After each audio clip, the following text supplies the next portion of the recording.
ನಮಸ್ತೆ ವೀಕ್ಷಕರೇ, ನಾನು ನಿಮ್ಮ ಮನೆ ಮಗಳು ಮಮತಾ ಶಿವಪುತ್ರಾಚಾರ್ ಮಾತಾಡ್ತಾ ಇರೋದು. ಎಲ್ರಿಗೂ MS Achar all in one ಚಾನಲ್ಗೆ ಸ್ವಾಗತ ಸುಸ್ವಾಗತ.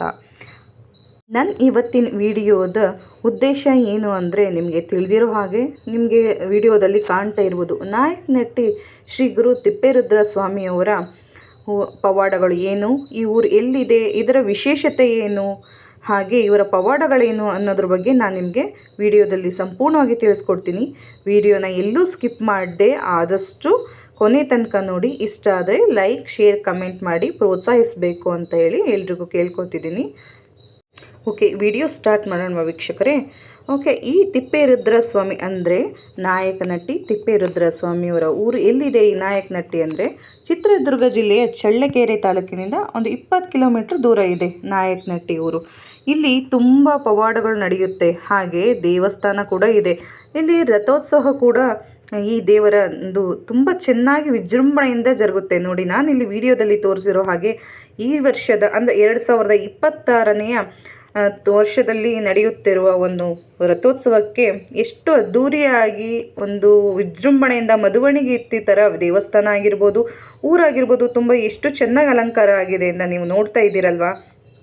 ಮೊದಲನೇದಾಗಿ ಈ ದೇವಸ್ಥಾನ ಈ ನಾಯಕ ನಟ್ಟಿಲೇ ಹೇಗೆ ಒಂದು ಸ್ಥಾಪಿತವಾಯಿತು, ಹಾಗೆ ಇದರ ಹಿನ್ನೆಲೆ ಏನು ಅಂತ ನಿಮಗೆ ತಿಳಿಸ್ಕೊಡ್ತೀನಿ. ಮೊದಲನೇ ಕಾರಣ, ಇಲ್ಲಿ ದೇವಸ್ಥಾನ ಏಕೆ ಆಯಿತು ನಾಯಕ ನಟಿ ಸ್ವಾಮಿದು ಅಂದರೆ, ಈ ನಾಯಕ ನಟಿ ತಿಪ್ಪೇಸ್ವಾಮಿ ಇರೋ ಒಂದು ದೇವಸ್ಥಾನ ಜಾಗದಲ್ಲಿ ಮೊದಲು ಮಾರಿಯಮ್ಮ ದೇವಿ ನೆಲೆ ಆಗಿರ್ತಾರಂತೆ.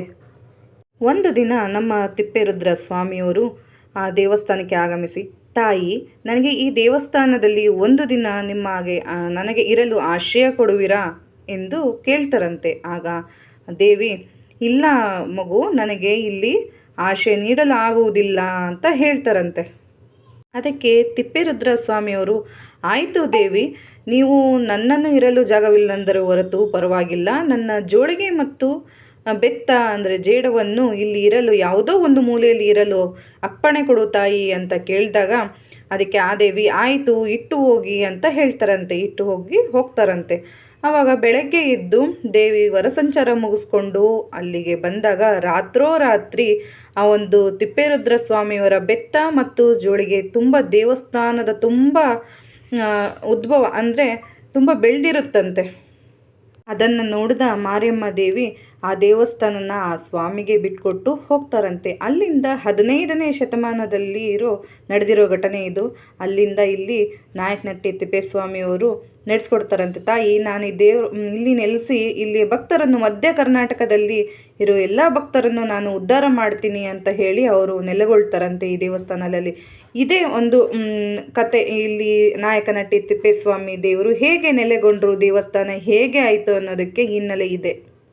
ಆಗ ಅಲ್ಲಿ ನೆಲೆಗೊಂಡು ಇವರು ಇಲ್ಲಿ ಒಂದೊಂದೇ ಪವಾಡಗಳನ್ನ ಶುರು ಮಾಡ್ತಾರಂತೆ ತಿಪ್ಪೇರುದ್ರ ಸ್ವಾಮಿಯವರು. ನಾಯಕ ನಟ್ಟಿಲಿ ಒಳಮಠ, ಹೊರಮಠ, ಏಕಾಂತ ಮಠ ಅಂತ ಹೇಳಿ 3 ಮಠಗಳಿದೆ. ಮೊದಲನೇದಾಗಿ ಹೊಳಮಠದ ಬಗ್ಗೆ ನಿಮಗೆ ತಿಳಿಸ್ಕೊಡ್ತೀನಿ. ಹೊಳಮಠದ ವಿಶೇಷತೆ ಏನು ಅಂದರೆ, ಅಲ್ಲಿ ದೇವಿ ನೆಲೆಸಿರ್ತಾಳೆ. ದೇವಿಗೆ ಸ್ನಾನ ಕೇಳ್ತಾರೆ. ಸ್ನಾನ ಕೇಳದೆ ಇದ್ದಾಗ ಉತ್ತ ಜೇಡ ಬೆಳೆದ್ಬಿಟ್ಟು, ನಾನು ಇವಾಗ ಸ್ಟೋರಿ ಹೇಳಿದ್ನಲ್ಲ, ಆ ಸ್ಟೋರಿ ಅಲ್ಲಿ ನಡೆಯುತ್ತಂತೆ ಹೊಳಮಠದಲ್ಲಿ. ಹಾಗೆ ನೆಕ್ಸ್ಟ್ ಏಕಾಂತ ಮಠದಲ್ಲಿ 15 ಅಡಿ ಕೆಳಗಡೆ ಇರೋ ಗುಹೆಯಲ್ಲಿ ಧ್ಯಾನ ಮಾಡ್ತಿರ್ತಾರಂತೆ ಈ ತಿಪ್ಪೇರುದ್ರ ಸ್ವಾಮಿಯವರು. ಅದೇ ಏಕಾಂತ ಮಠ ಅಂತ ಕರಿತೀವಿ ಅದನ್ನು.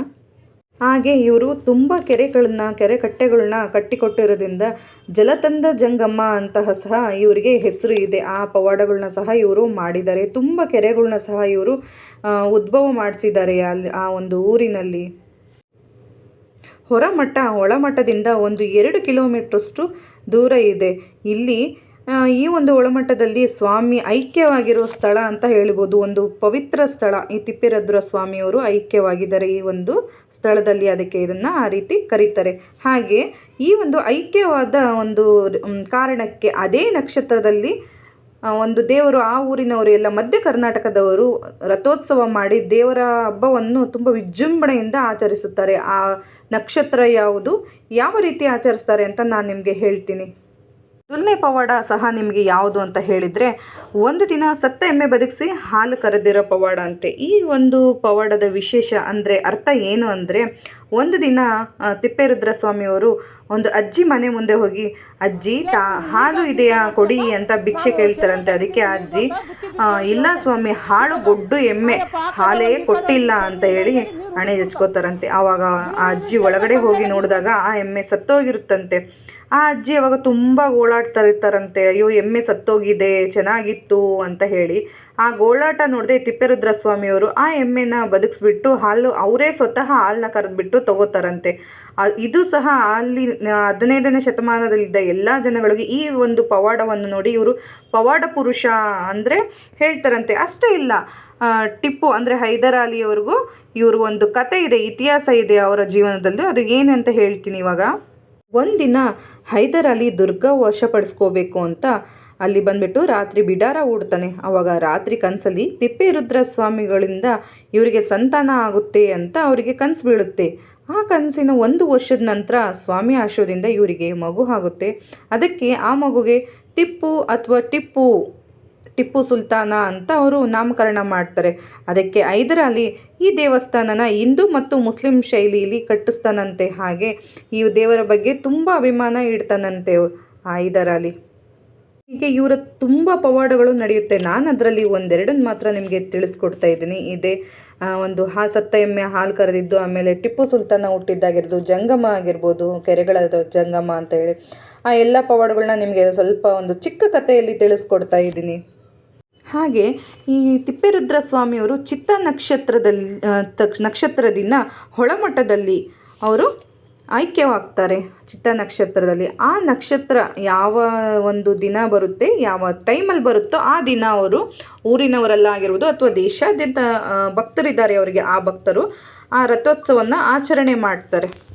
ಈ ರಥೋತ್ಸವ ಜಾತ್ರೆಯಲ್ಲೂ ಕೂಡ ಒಂದು ವಿಶೇಷ ಇದೆ, ಕೊಬ್ಬರಿ ಸುಡ್ತಾರೆ. ಆಮೇಲೆ ಈ ರಥಕ್ಕೆ 5 ಗಾಲಿ ಇದೆ. ಈ 5 ಗಾಲಿ ಯಾಕಿದೆ? ನಮ್ಮ ಎಲ್ಲೂ ನೋಡಿದ್ರೂ 4 ಗಾಲಿ ರಥ ಇರೋ ಮಾತ್ರ ನಾವು ನೋಡಿರ್ಬೋದು. ಆದರೆ ಇಲ್ಲಿ ನಾಯಕನಹಟ್ಟಿ ತಿಪ್ಪೇಸ್ವಾಮಿಗೆ 5 ಗಾಲಿ ಇದೆ. ಅಂದರೆ ಮಧ್ಯೆ ಇರೋ ಗಾಲಿಯ ಒಂದು ಅರ್ಥ ಏನು ಅಂದರೆ, ಇವರು ಪಂಚಪೀಠದಲ್ಲಿ ಇರೋದ್ರಿಂದ ಇವರಿಗೆ ಪಂಚಪೀಠ ಅಂದರೆ ಒಂದು ಚಕ್ರವಿರುವ ಗಾಲಿ ಇರುವ ರಥನ ಇಲ್ಲಿ ಎಳೆಯಲಾಗುತ್ತದೆ ಅನ್ನೋ ವಿಶೇಷತೆ ಕೂಡ ಇದೆ. ಹಾಗೆ ಈ ರಥೋತ್ಸವದಲ್ಲಿ ಅಲ್ಲಿ ಕೊಬ್ಬರಿ ಸುಡೋ ಪದ್ಧತಿ ಇದೆ ಅಂತೆ, ಒಣ ಕೊಬ್ಬರಿನ. ಆ ಆಚರಣೆ ಯಾಕೆ ಬಂತು ಅಂದರೆ, ಒಂದು ದಿನ ಒಬ್ಬ ವ್ಯಾಪಾರಿ ಎಲ್ಲೇ ಕೊಬ್ಬರಿ ಮಾರ್ತಾ ಬೇರೆ ಊರಿಗೆ ಹೋಗಿರ್ತಾನಂತೆ.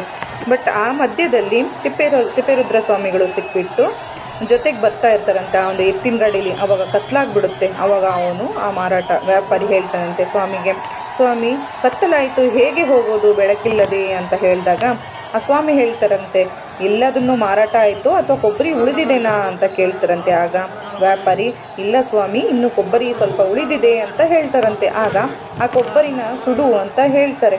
ಆಗ ಕೊಬ್ಬರಿ ಎಲ್ಲ ಬಂದಿರೋ ಬೆಳಕಲ್ಲಿ ಅವರು ದುರ್ಗದಿಂದ ನಾಯಕನಹಟ್ಟಿಗೆ ಬಂದು ತಲುಪ್ತಾರಂತೆ. ಇದೇ ಅಲ್ಲಿ ಕೊಬ್ಬರಿ ಸುಡೋ ವಿಶೇಷತೆ ಅಂತ ಹೇಳ್ಬೋದು. ಇದೇ ಒಂದು ರೀಸನ್ನಿಂದ ಕೊಬ್ಬರಿ ಸುಡ್ತಾರೆ ಅಲ್ಲಿ ನಾಯಕನಹಟ್ಟಿಲಿ. ಮಾಡಿದಷ್ಟು ನೀಡು ಭಿಕ್ಷೆ ಎಂಬ ತತ್ವದ ಹರಿಕಾರ ಬಯಲು ಸೀಮೆ ಭಕ್ತರ ಆರಾಧ್ಯ ದೈವ ಪುಣ್ಯಕ್ಷೇತ್ರ ನಾಯಕನಹಟ್ಟಿ ಶ್ರೀ ಗುರು ತಿಪ್ಪೇರುದ್ರ ಸ್ವಾಮಿಯ ಜಾತ್ರಾ ಮಹೋತ್ಸವ 6ನೇ ತಾರೀಕು ಶುಕ್ರವಾರದಂದು ರಥೋತ್ಸವ ಜರುಗಿದೆ. ಆ ಒಂದು ವಿಶೇಷತೆ ಏನು, ಹೇಗೆ ಹಬ್ಬ ಜರುಗಿತು, ಯಾವ ರಥದಲ್ಲಿ ಎಷ್ಟು ಜನ ಸೇರಿದ್ರು ಅಂತ ನಾನು ಈ ವಿಡಿಯೋದಲ್ಲಿ ನಿಮಗೆ ತೋರಿಸಿದ್ದೀನಿ. ಹಾಗೆ ಮಾಡಿದಷ್ಟು ನೀಡು ಭಿಕ್ಷೆ ಎಂಬ ತತ್ವದ ಹರಿಕಾರ ಏನು ಅಂತ ತಿಳಿಸ್ಕೊಡ್ತೀನಿ. ಆ ಒಂದು ಹರಿಕಾರ ಏನು ಅಂದರೆ, ಅಟ್ಟಿ ಮಲ್ಲಪ್ಪ ಅನ್ನೋರು ಅವರ ಒಂದು ಆಳ್ವಿಕೆ ಮಾಡ್ತಾ ಇರ್ತಾರಂತೆ 15 ಶತಮಾನದಿಂದ.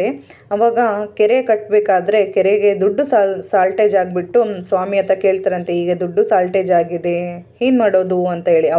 ಅವಾಗೆಲ್ಲ ಇವಾಗ ಹೇಗೆ ಕೂಲಿ ಕೊಡ್ತೀವ್ರಲ್ಲ ಮಂಗಳವಾರ ದಿನ, ಆ ರೀತಿ ಅವರೊಂದು ಊರಲ್ಲಿ ಆ ದಿನ ಲೇಬರ್ಗೆ ಪೇಮೆಂಟ್ ಮಾಡ್ತೀವಿ, ಅದೇ ರೀತಿ ಅವರ ಆಳುಗಳಿಗೆ ಸಾಯಂಕಾಲ ದಿನ ಅಣೆಬಟ್ಟು ಅಂತ ಹೇಳಿ ಕೊಡ್ತಾ ಇರ್ತಾರೆ. ಅವತ್ತು ಕೊಟ್ಟಾಗ ಎಲ್ಲರೂ ಮಣ್ಣಿನ ಇದನ್ನು ಮಾಡ್ತಾರಂತೆ, ಬೊಟ್ಟು ಟೈಪು.